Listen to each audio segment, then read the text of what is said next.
पहले बच्चों, आज हम बात करेंगे कक्षा 10 के लेसन 11 मानव नेत्र एवं रंग बिरंगा संसार के ऑब्जेक्टिव प्रश्नों की यानी मल्टीपल चॉइस क्वेश्चंस की बात करेंगे। इस बार ये 20 नंबर के क्वेश्चन बोर्ड एग्जाम में आ रहे हैं, इसलिए इनको भी ध्यान से करना है। आइए देखते हैं पहला प्रश्न क्या यहाँ पे दिया गया है। मनुष्य के स्वस्थ नेत्र में प्रतिबिंब कहाँ बनता है? स्वस्थ नेत्र में प्रतिबिंब कहाँ बनता है? रेटिना पर बनता है। और मानव नेत्र में रेटिना पर बनने वाला प्रतिबिंब कैसा होता है? उल्टा होता है। रेटिना पे सबसे लास्ट में बनता है और उल्टा, परंतु सीधा दिखाई देता है। हमारा ब्रेन उसको सीधा देखता है, होता वो उल्टा है। आंखों में प्रवेश करने वाली प्रकाश की मात्रा को नियंत्रित कौन करता है? पुतली। जैसे हम उजाले से अंधेरे में जाते हैं तो थोड़ी देर तक हमको नहीं दिखाई पड़ता, क्योंकि पुतली छोटी होती है ज़्यादा रोशनी में, अंधेरे में जाने पे वो बड़ी हो जाती है। तो पुतली ही नियंत्रित करती है कितना प्रकाश हमारी आंख में जाना चाहिए। नेत्र लेंस कैसा होता है? ये क्वेश्चन पूछा भी गया है 2009 में।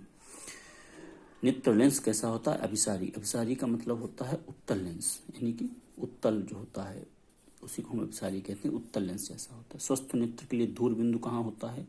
ये क्वेश्चन कई बार आया है एग्जाम में। दूर बिंदु जो होता है वो अनंत पर होता है, यानी हमारी आंख अनंत पर स्थित वस्तु को भी स्पष्ट रूप से देख सकती है। स्वस्थ मनुष्य के लिए स्पष्ट दृष्टि की न्यूनतम दूरी यानी निकट बिंदु कह सकते हो कहाँ पे होता है? 25 सेंटीमीटर। यानी कि सही तरीके से हमारी आंख 25 सेंटीमीटर स्थित वस्तु को स्पष्ट रूप से देख सकती है। ये सारे क्वेश्चन काफी इंपॉर्टेंट है एग्जाम के लिए। निकट दृष्टि दोष से पीड़ित व्यक्ति के लिए चश्मे में प्रयुक्त किया जाता है। निकट दृष्टि दोष के पीड़ित व्यक्ति को अवतल लेंस का प्रयोग किया जाता है। इसमें सीधा एग्जांपल है, याद रखिए। दूर दृष्टि दोष की जब हम बात करेंगे, दूर वो निकल रहा है यानी उत्तल लेंस, और निकट दृष्टि दोष में उसका अपोजिट अवतल लेंस। जैसे आगे पूछा भी गया है दूर दृष्टि दोष में, तो दूर दृष्टि दोष में निश्चित फोकस दूरी का, क्योंकि ये डिफेक्ट पे निर्भर करेगा कितनी फोकस दूरी का, तो निश्चित फोकस दूरी का उत्तल लेंस। तो दूर निकल रहा, दूर में मतलब ऊ निकल रहा, उत्तल लेंस, इसमें याद रखिए। दूसरा जो बचा उसमें अवतल लेंस। सीधा तो कभी कंफ्यूजन नहीं होगा, बच्चे उल्टा कर देते हैं इधर का उधर। दूर दृष्टि दोष से पीड़ित मनुष्य का निकट बिंदु कहाँ स्थित होता है? निकट बिंदु अभी ऊपर बताया 25 सेंटीमीटर पर स्थित होता है। नहीं सॉरी, दोष आ गया है, यानी कि दोष आ गया है तो 25 सेंटीमीटर से दूर चला जाएगा, 25 सेंटीमीटर से अधिक दूरी पर चला जाएगा। क्योंकि अब वो जैसे बड़े बुजुर्ग होते हैं दूर करके ऐसे अखबार पढ़ते हैं। तो निकट दृष्टि दोष से पीड़ित व्यक्ति का दूर बिंदु कहाँ स्थित होता है? निकट दृष्टि दोष से जो पीड़ित है उसका जो दूर बिंदु है वो अनंत से कम दूरी पर, यानी वो अनंत पे होता है दूर बिंदु, वहां से वो थोड़ा पास आ जाता है, इसलिए दूर की वस्तुएं स्पष्ट नहीं दिखाई देती। दूर दृष्टि दोष के कारण प्रतिबिंब कहाँ बनता है? दूर दृष्टि दोष के कारण जो प्रतिबिंब होता है वो रेटिना से पहले बनने लगता है, रेटिना के आगे बनने लगता है। इसमें अवतल लेंस का प्रयोग करते हैं तो फिर से वो रेटिना पे बनने लगता है। चश्मे में 25 सेंटीमीटर फोकस दूरी का उत्तल लेंस प्रयोग करता है। उसकी क्षमता का सूत्र आपको पता है, P बराबर 1/f 100/f, तो 100/20 कर दोगे 5, यानी +5 डायोप्टर। उत्तल लेंस है इसलिए प्लस में आएगा, माइनस में नहीं आएगा। 1.25 मीटर से अधिक दूरी पर रखी वस्तु को साफ नहीं देख पाता है, यानी कि दूर की वस्तु को साफ नहीं देख पाता है, यानी कि उसकी आंख में कौन सा है? निकट दृष्टि दोष है। निकट दृष्टि दोष का कारण क्या होता है? इसमें जो गोलक होता है उससे पहले ही प्रतिबिंब, यानी जो किरणें आ रही हैं वो पहले ही मिल जाती हैं, तो ये गोलक का जो व्यास है वो बढ़ जाता है इसमें।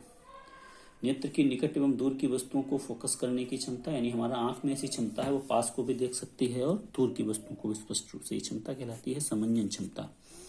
जरा दूरदृष्टिता से पीड़ित एक व्यक्ति को निम्न में से निम्न लेंसों के चश्मे का प्रयोग करना चाहिए। द्विफोकसी, उसमें दोनों होते हैं, नीचे उत्तल पास को देखने पढ़ने के लिए और दूर को देखने के लिए अवतल, द्विफोकसी लेंस का प्रयोग किया जाता है।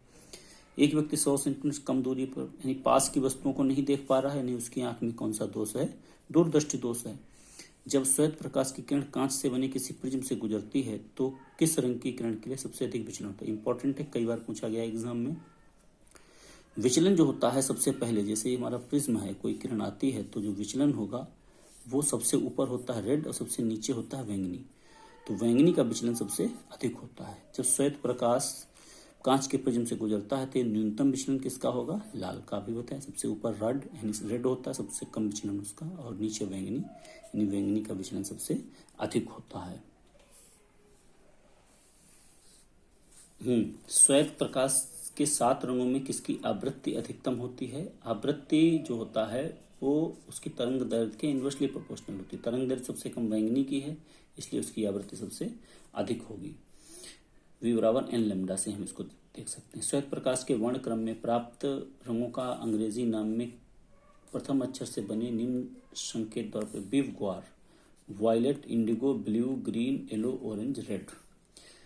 श्वेत प्रकाश जब प्रिज्म से गुजरता है तो प्रिज्म के आधार की ओर प्राप्त प्रथम रंग, अभी हमने बताया था कि जो प्रिज्म है उसमें जो प्रकाश किरण का विक्षेपण होता है सबसे नीचे बैंगनी और सबसे ऊपर लाल होता है, तो सबसे नीचे क्या होगा? बैंगनी। तरंग दैर्ध्य सबसे अधिक किसकी होती है? तरंग दैर्ध्य सबसे अधिक लाल की होती है। श्वेत रंग किस रंग की तरंग दैर्ध्य न्यूनतम होती है? न्यूनतम तरंग दैर्ध्य होती है बैंगनी की। किस रंग का न्यूनतम प्रकीर्णन होता है? लाल का प्रकीर्णन बहुत कम होता है, इसलिए इसका हम प्रयोग सिग्नल में करते हैं। और सुबह और शाम सूरज हमको लाल रंग का दिखाई देता है प्रकीर्णन के कारण, क्योंकि लाल का प्रकीर्णन नहीं होता है और सारे रंग अपने वायुमंडल के द्वारा प्रकीर्णित हो जाते हैं। किस रंग के प्रकाश का प्रकीर्णन सबसे अधिक होता है?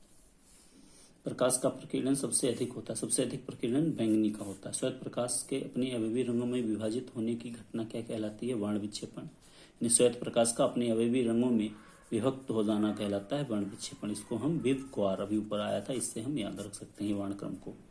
आकाश का रंग नीला क्यों दिखाई देता है? सारे क्वेश्चन बहुत बार पूछे गए। आकाश का रंग नीला क्यों दिखाई देता है? या प्रकाश का अवनिष्करण जिसके कारण आकाश का रंग नीला दिखाई देता है। आकाश का रंग जो नीला दिखाई देता है वो प्रकीर्णन के कारण। नेक्स्ट है, चंद्रमा के तल से देखने पर आकाश दिखाई देता है? काला। वैसे तो काला है लेकिन हमको नीला प्रकीर्णन के कारण दिखाई देता है। इनमें से किसके कारण तारे टिमटिमाते हैं? वायुमंडलीय अपवर्तन के कारण। सूर्योदय तथा सूर्यास्त के समय सूर्य लाल दिखाई पड़ता है, किसके कारण? ये भी प्रकीर्णन के कारण ऐसा होता है।